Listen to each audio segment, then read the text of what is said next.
Now let's have a look at the region's sports news, and the FA Cup takes centre stage this weekend, which has pushed Reading, Southampton and Swindon's games to next Tuesday. That hasn't stopped the rumour mill going into overdrive today though, and according to Steve Coppell, Reading midfielder Stephen Hunt is going nowhere.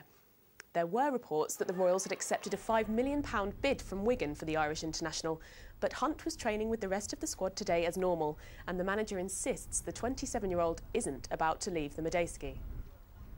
There's been no official bid from anybody for Stephen Hunt, and you know, he trained this morning. He's a Reading player, and as far as I'm concerned, he'll continue to be a Reading player.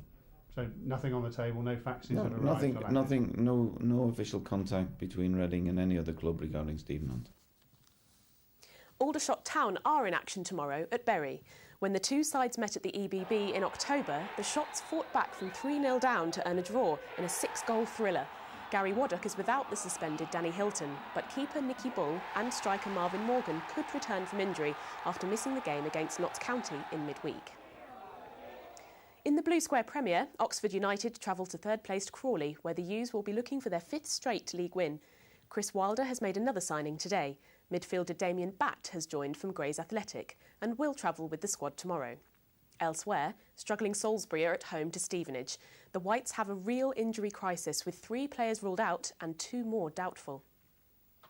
On to rugby, and London Irish have their final European Challenge Cup group game tomorrow. They travel to Italy to play Rovigo, whom they positively thrashed in the game at the Medeski in October. The Exiles have already secured the top spot in Pool 1, plus home advantage in the quarter-finals, so it's no surprise there will be 9 changes to last week. Declan Danaher is in line to make his 200th appearance for the Exiles. Racing at Newbury was cancelled today because of the rain, but a leading Berkshire trainer is hopeful the industry will weather the storm of the recession.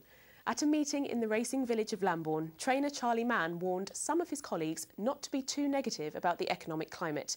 Chris Morn reports. Trainer Charlie Mann has 50 horses in training, a full yard, 38 winners to his name.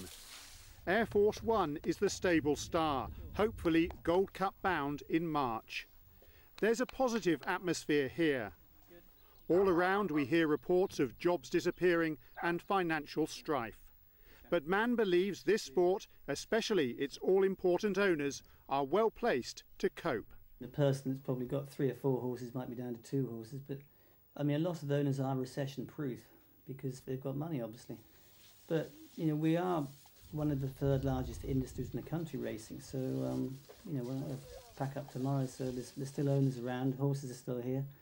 Rather than seeing people desert racing, fellow trainer Noel Chant says this is the time to welcome in new owners. Horses have never been cheaper. This is the time to get in. You know, you'll get a 30 grand horse for 15 or perhaps a bit less. Prize money hasn't dropped. We shouldn't talk ourselves into a recession. I haven't seen any signs of it here yet. Okay, maybe in the summer when we go to sort of get new horses in, we might. But at the moment, you know, things are okay, and I think everyone's feeling the same. There isn't an empty box in Lambourne. People just aren't going to give up living because there's a recession on. People have got to keep going. So I mean, people are still going to be racing. You're not going to, if there's a recession, are you going to stop enjoying yourself? I mean, the answer is probably no. So people will still get out. Life goes on, and you know, things aren't that bad. It's an optimistic outlook from a yard on course for its best season ever. Chris Morn in Lambourne for Thames Valley Tonight. That's all from us. We're back with more sports news in our main programme at 6:30. For now, though, goodbye.